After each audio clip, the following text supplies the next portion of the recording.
오늘은 특별히 이 메시아로서 오신 예수 그리스도의 이 세 가지 직분 가운데서 그의 선지자적인 모습에 관해서 함께 말씀을 나누려고 합니다. 사람들은 예수가 누군지에 대해서 서로 이러쿵저러쿵 말하기 시작했습니다. 어떤 사람들은 예수를 선지자라고 불렀습니다. 오늘 우리가 함께 읽은 본문은 오병이어의 기적 사건 이후에 사람들이 예수를 어떻게 생각했는지에 대한 한 장면을 볼 수 있는 대목입니다. 오늘 본문은 이렇게 말합니다. 그 사람들이 예수께서 행하신 이 표적을 보고 말하되 이는 참으로 세상에 오실 그 선지자라 하더라. 그를 보면서 선지자라고 말하고 있습니다. 예수님이 죽으시고 이제 엠마오 마을로 가는 사람들도 예수에 관해서 이런 표현을 하고 있는 것을 보게 됩니다. 누가복음 24장 19절입니다. 나사렛 예수의 일이니 그는 하나님과 모든 백성 앞에서 말과 일에 능하신 선지자이거늘, 그에게 선지자, 프라펫이라고 하는 호칭을 사용하고 있습니다. 자, 그런데 왜 제가 오늘 이 선지자에 대해서 이렇게 장황하게 말씀을 드릴까요? 특별히 예수가 선지자라고 하는 것을 여러분에게 말씀드리면서 우리가 생각해야 되는 것이 있습니다. 그것은 바로 예수가 마지막 선지자라는 것입니다. 예수님께서는 마지막 선지자이고 마지막 왕이고 마지막 제사장이라는 데에 우리의 강조점이 있는 것입니다. 특별히 성경은 끊임없이 이 오실 메시아, 그 중에서도 선지자로서 하나님의 말씀을 감당할 이분에 관해서 증언하기 시작했는데, 우리는 예수가 선지자임을 이해하기 위해서 특별히 모세로부터 시작해야 될 필요가 있습니다. 모세, 출애굽기의 주인공인 모세. 모세는 하나님의 말씀을 받아서 하나님의 말씀을 전하는 선지자였습니다. 그는 첫 번째 선지자라고도 부를 수 있습니다. 선지자라고 하는 뜻은, 프라펫이라고 하는 이 말은 누구를 대언해서 말한다는 뜻입니다. Speak for, 누구를 위해서 말하는 사람이 바로 선지자입니다. 선지자란 누구를 위해 말하는 사람일까요? Speak for God, 하나님을 위해서 말하는 것이 바로 선지자입니다. 하나님을 위해서 말했던 말씀의 첫 번째 위대한 사역자는 바로 모세였습니다. 그런데 모세가 선지자로 부르심을 받는 이야기는 상당히 흥미롭습니다. 모세가 애굽에서 태어나서 그곳에서 살다가 그곳에 있는 한 군인을 죽이지 않습니까? 병사를 죽이고 그가 미디안 광야에 도망을 치게 되고, 미디안 광야에서 장인의 양떼를 치고 있다가 그가 떨기나무 가운데 하나님을 만나게 됩니다. 그때 하나님께서 그에게 선지자의 사명을 주십니다. 너는 바로에게 가서 말하라는 것입니다. 무엇을 말할까요? 하나님의 뜻을 전하라. 이스라엘 백성에게 가서 하나님의 뜻을 전하라. 선지자로서 역할을 감당하라고 말씀하십니다. 그때 모세는 하나님께 이렇게 대답합니다. 오 주여, 나는 본래 말을 잘하지 못하는 자니이다. 주님, 저는 웅변을 잘 못합니다.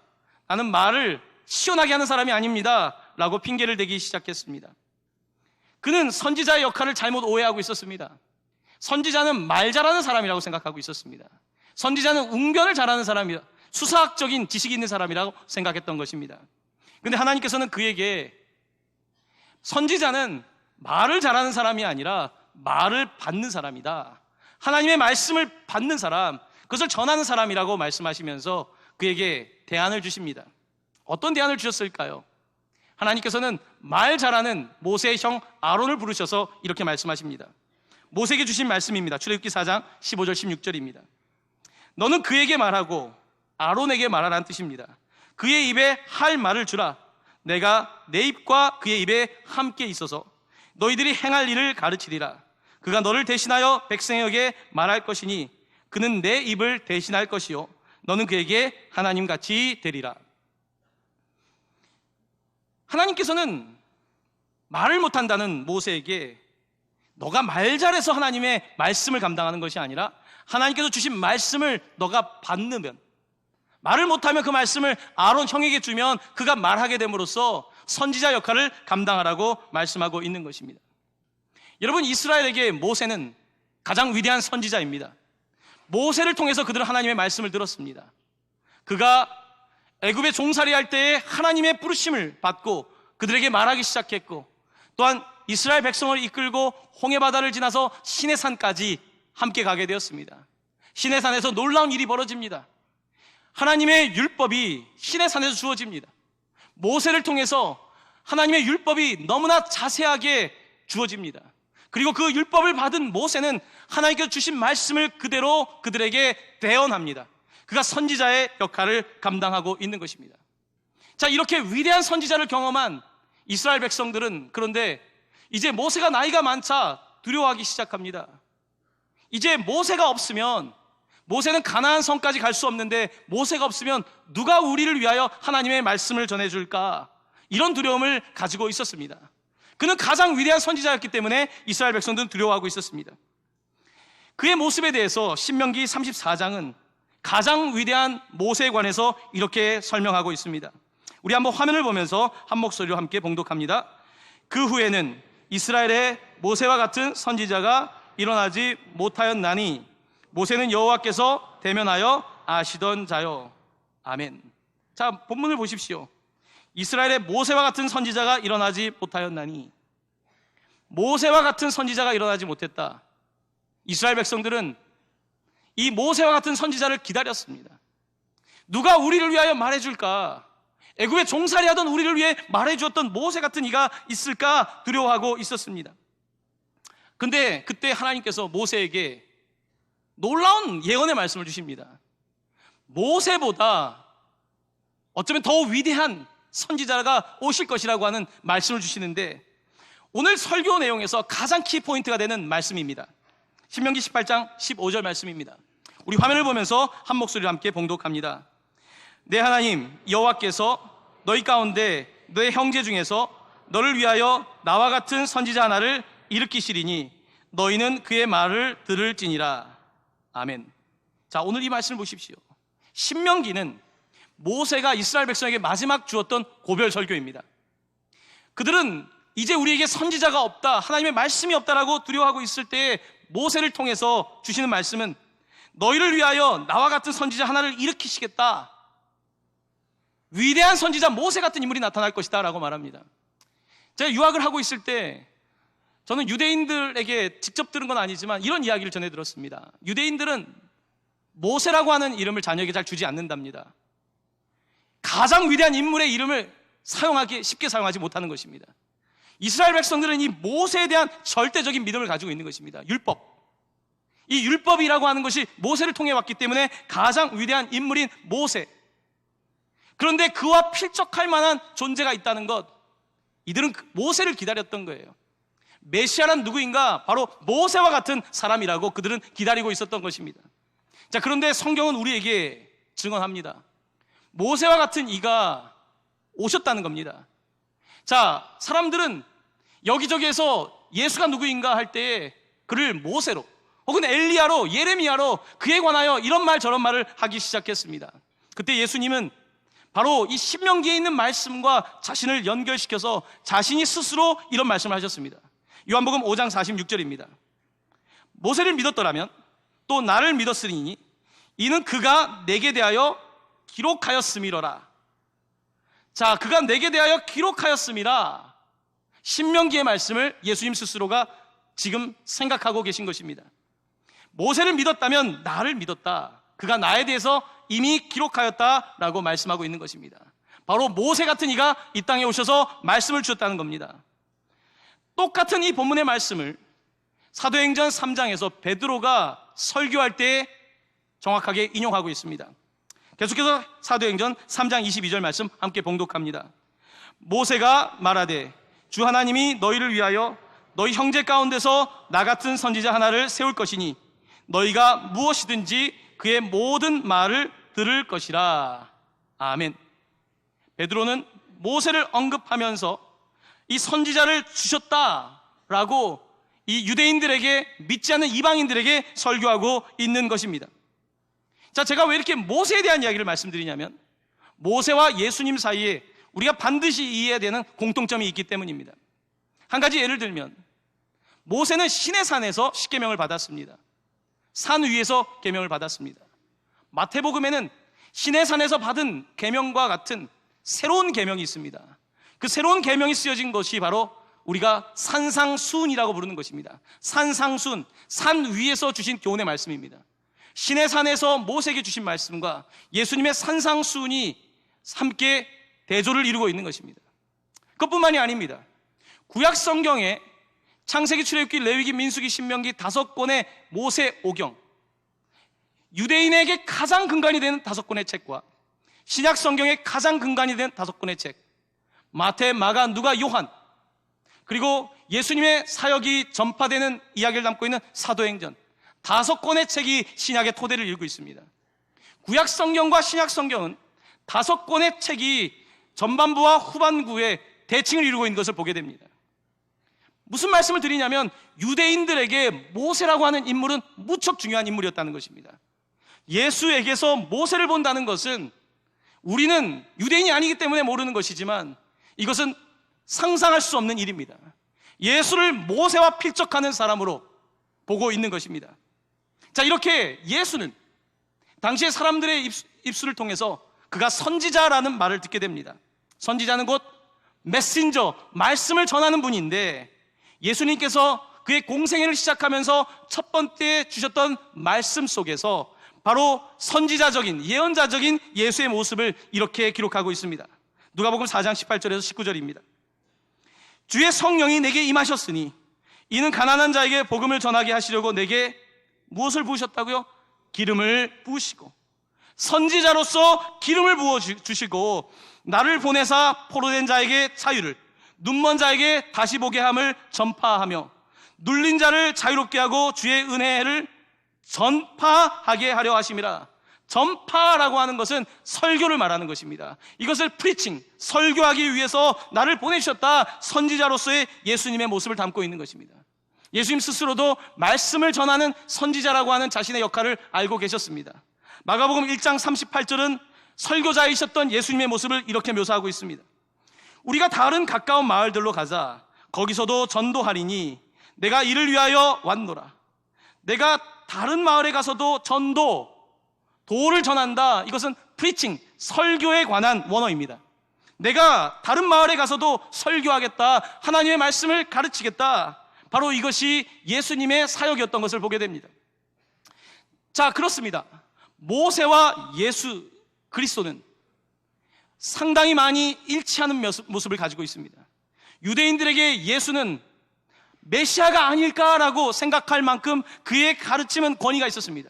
그의 산상수훈과 그가 가르쳤던 모든 내용들은 사람들을 당혹해 할 정도로 권위 있는 말씀이었습니다.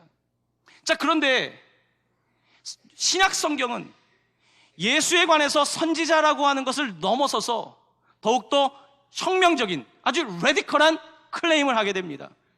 바로 그것은 예수가 메신저, 선지자일 뿐만 아니라 바로 그가 메시지이다, 그가 말씀이다라고 하는 사람들이 들어보지 못한 주장을 하게 됩니다. 그저 와서 말씀을 전해주는 분, 그저 모세같이 말씀을 전해주는 분, 새 계명을 주시는 분일 뿐만 아니라 예수 자신이 메시지이다, 메신저일 뿐만 아니라 메시지이다. 이것이 신약 성경이 주장하는 가장 중요한 바로 주장입니다. 바로 요한 사도는 이렇게 예수에 관하여 증언하고 있습니다. 요한복음 1장 1절입니다. 우리 함께 화면을 보면서 함께 한 목소리로 봉독합니다. 태초에 말씀이 계시니라. 이 말씀이 하나님과 함께 계셨으니 이 말씀은 곧 하나님이시니라. 아멘. 태초에 말씀이 계시니라. 이 말은 어떤 뜻이냐면 유대인들은 말씀을 율법으로 생각하고 있습니다. 모세에게 주신 율법이 가장 위대한 것입니다. 그런데 오늘 요한 사도는 우리에게 이 모세 율법보다 더 먼저 태초에 말씀이 있었다는 것입니다. 모세보다 예수님이 먼저 계셨다. 역사보다 더 먼저 in the beginning, 태초에 말씀이 계셨다. 바로 그 메시지가 우리 가운데 오셨다. 그는 모세를 닮은 분이 아니라 오히려 모세가 예수님을 닮은 것이다. 이와 같은 이야기가 전개되는 것입니다. 그러므로 예수는 바로 말씀이시며 말씀이 인간의 몸을 입고 구체적으로 오게 되었다고 우리에게 증언하고 있는 것입니다. 여기서 말씀이라고 하는 단어가 우리에게는 말씀이라는 말은 익숙하지만 이 원어적인 의미를 이해하는 것은 쉽지가 않습니다. 말씀이라고 하는 이 단어의 원어 로고스, 이 로고스라고 하는 말을 잘 이해해야 합니다. 이 로고스라고 하는 말은 우리가 요즘 영어로는 로직, 라직이라고 번역하는 단어입니다. 이것은 논리라고 하는 말로도 될 수 있지만 논리보다는 원리라고 하는 말에 더 가까운 말입니다. 태초에 원리가 있었다는 것입니다. 이것은 헬라 철학자들이 사용했던 표현 중에 하나입니다. 무슨 말씀이냐면 헬라의 철학자들은 눈에 보이는 게 다가 아니다. 왜냐하면 눈에 보이는 건 바뀌니까. 바뀌는 건 진리가 아닌 거예요. 불변한 것이 진리인데 지금 눈에 보이는 세계가 아니라 눈에 보이는 세계를 움직이고 있는 원리가 있다. 그것이 바로 말씀 로고스라는 것입니다. 세상을 움직이는 원리가 있다라고 헬라 철학자들은 생각했던 겁니다. 그래서 철학자들을 높게 본 것입니다. 그들은 생각할 줄 아는 사람이라고 믿었던 것입니다. 근데 예수님 당시에 요한 사도가 이 글을 쓸 때 사람들은 더 이상 로고스 철학을 따라가지 않았습니다. 사람들은 더 이상 원리가 있다는 생각이 아니라 세상에 무슨 그런 원리가 있어, 세상에 무슨 그런 진리가 있어, 세상에 그런 진리는 존재하지 않아. 그저 내가 진리이고 세상은 자꾸 바뀌니까 세상에 그런 건 없으니까 내가 원하는 대로 살아가야 된다라고 하는 상대주의, 쾌락주의적인 철학을 가지고 살아가던 때입니다. 바로 이러한 때에 요한은 로고스에 관하여 말하는 것입니다. 원리에 관하여 말하는 것입니다. 사람들이 진리가 없다라고 말하는데 진리에 관하여 말하는 것입니다. 우리 시대와 비슷합니다. 팀 켈러 목사는 진리에 관해서 이렇게 말합니다. 사람들은 진리에 관해서 보통 두 가지의 태도를 갖고 있답니다. 첫 번째 태도는 세상에 진리는 없어, 진리는 존재하지 않는다 라고 하는 생각. 두 번째는 내가 진리다, 내가 진리다라고 하는 이런 생각을 하면서 사람들은 살아간다는 것입니다. 사람들은 이렇게 진리에 대해서 무관심합니다. 진리가 뭐가 있어, 그냥 이렇게 세상 살아가는 거지, 그냥 한번 왔다가 내가 원하는 대로 살면 끝 아니야? 이런 생각이 예수님 당시에도 만연해 있었고 우리 시대는 말할 것도 없는 것입니다. 그런데 오늘 요한 사도는 우리에게 증언합니다. 여러분, 아닙니다. 진리가 있습니다. 저는 진리를 보았습니다. 난 진리를 들었습니다. 나는 진리를 만져봤습니다. 근데 내가 만난 진리는 헬라의 철학자들이 관념적으로 하는 진리가 아닙니다. 머릿속에 있는 진리가 아닙니다. 그런 원리가 아닙니다. 내가 만난 진리는 정말로 살아있는 생명이었는데 나는 여러분들께 그 진리에 관하여, 그 말씀에 관하여, 그 로고스에 관하여 말씀을 드리겠습니다. 이렇게 증언하고 있는 것입니다. 자, 그러한 내용이 그의 서신인 요한일서 1장 1절에 이렇게 기록되어 있습니다. 우리 한번 화면을 보면서 함께 한 목소리로 봉독합니다. 태초부터 있는 생명의 말씀에 관하여는 우리가 들은 바요, 눈으로 본 바요, 자세히 보고 우리의 손으로 만진 바라. 아멘. 오늘 사도 요한은 우리에게 증언합니다. 내가 지금 만난 진리는 머릿속이 아니라 태초부터 있는, 아주 처음부터 있었던 진리인데 그 진리가 우리 가운데 말씀이 육신이 입고 오셨는데 내가 눈으로 보았고 귀로 듣고 만져보았습니다. 여기서 만졌다라고 하는 단어, 헬라어 원어는 그냥 이렇게 터치했다는 게 아닙니다. 이런 뜻이 아니라 진리를 내가 이렇게 만져봤다는 거예요. 이그제민해봤다는 것입니다. 내가 만져보았다는 겁니다. 오늘 사도 요한은 우리에게 선지자일 뿐만 아니라 메시지인 예수에 관해서 이렇게 말하는 것입니다. 예수는 여러분의 생각 속에 있는 그러한 원리가 아니라 태초부터 있었던 그 진리라고 하는 것이 인간의 몸을 입고 오셔서 나를 위하여 죽으셨고 부활하셨고 다시 오실 것인데 나는 보았고 들었고 만져보았습니다. 이 진리는 철학이 아닙니다. 이 진리는 관념이 아닙니다. 이 진리는 생명입니다. 나는 그 생명 때문에 살게 되었습니다. 나뿐만 아니라 함께 있는 우리 제자들도 이 생명 때문에 살게 된 것입니다.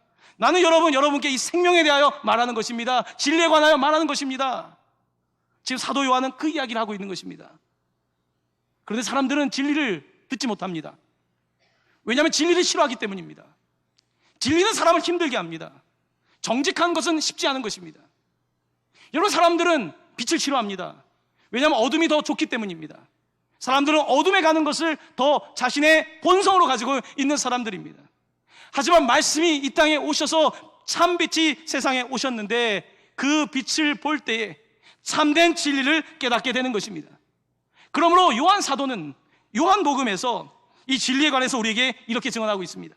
여러분 너무 잘 아는 말씀입니다. 요한복음 8장 32절입니다. 우리 함께 읽어볼까요? 진리를 알지니 진리가 너희를 자유롭게 하리라. 아멘. 철학자들의 진리는 논쟁의 대상입니다. 관념의 대상입니다. 하지만 요한이 만져보았던 그 진리는 나를 자유롭게 하는 진리. 이것은 생각이 아니라 능력입니다. 파워입니다. 그래서 이 진리가 나를 놀랍도록 변화시켰습니다. 이 진리가 내 삶을 송두리째 바꿔놨습니다. 오늘 사도 요한은 우리에게 그것을 증언하고 있는 것입니다. 예수님은 프로페트, 선지자로서 오셨을 뿐만 아니라 그는 메시지, 말씀이신 것입니다. 성경은 이것을 우리에게 증언하고 있는데 바로 이 말씀이 사람들에게는 무척이나 듣기 어려운 말씀입니다. 왜냐하면 그냥 소식을 전달해 준 사람 정도로 예수를 이해하면 되는데, 예수를 그냥 많은 선지자 중에 한 명으로, 예수를 많은 스승 중에 한 명으로, 예수를 4대 성인 중에 한 명으로 생각하면 되는데, 그러면 내가 별 부담이 없겠는데, 예수가 하나님의 아들이라고 고백하면, 예수를 메시아로 고백하면, 예수를 말씀으로 고백하면 내가 어려워지는 거예요. 말씀을 따라가야 되기 때문에. 그러므로 사람들은 이 진리 안에 나아가는 것을 싫어합니다. 하지만 진리에 나아가지 못할 때 우리는 진정한 자유를 경험할 수는 없습니다. 사랑하는 성도 여러분, 말씀이 육신이 되어서 이 땅에 오셨습니다. 그 예수를 받아들일 때에 여러분은 상상하지 못한 자유를 누리게 되실 것입니다. 그 자유가 함께 하시기를 바랍니다. 그 놀라운 자유가 우리 가운데 이렇게 빛을 밝히며 오신 것입니다. 사랑하는 성도 여러분, 성육신 예수님이 이 땅에 오신 것은 하나님이 우리에게 말을 걸어오신 겁니다. 하나님께서 우리한테 말을 걸 만한 우리가 그런 사람들입니까? 여러분, 사람들에게 말 잘 거십니까? 대충 행색을 보고 말 거는 것을 조심하지 않습니까? 도대체 우리가 누구이기에 하나님께서 말을 걸어오셨습니까? 예수님, 하나님께서는 모세를 통하여 애굽에 있는 종들에게 말을 걸어오셨습니다. 이사야와 예레미야와 아모스와 수많은 선지자들을 통해서 우리에게 말을 걸어오셨습니다. 그럼에도 불구하고 사람들이 그의 말을 듣지 못합니다. 그의 진리를 깨닫지 못합니다. 많은 프로페트, 선지자들이 지나갔습니다. 하나님께서는 이제 선지자들이 아니라 말씀 자체이신 예수 그리스도를 이 땅에 보내시기로 결정하십니다. 메신저가 아닌 메시지, 바로 말씀이 육신이 되어서 우리 가운데 오시게 된 것입니다. 그가 그렇게 우리에게 말을 거시는 겁니다. 무슨 말을 거시는 걸까요? 우리를 향하여 사랑한다고, 내가 너를 사랑한다고, 말을 걸 뿐만 아니라 내 목숨을 주기까지 사랑한다고 우리에게 말씀하고 있는 것입니다. 바로 이것이 성육신 사건입니다. 예수님은 오늘도 우리에게 자기 자신을 그렇게 내어주고 있는 것입니다. 바로 이 진리를 깨닫는 사람마다 수많은 억압과 수많은 아픔과 수많은 고통에서 상상하지 못했던 그 놀라운 자유를 경험하게 되는 것입니다. 사랑하는 성도 여러분, 주 예수를 믿으시길 바랍니다. 주 예수를 그리스도라고, 그를 메시아라고, 나의 주님이라고 고백하게 될 때에 누리게 될 놀라운 그 자유가 여러분들과 함께 하시기를 예수님의 이름으로 간절히 축원합니다. 아멘.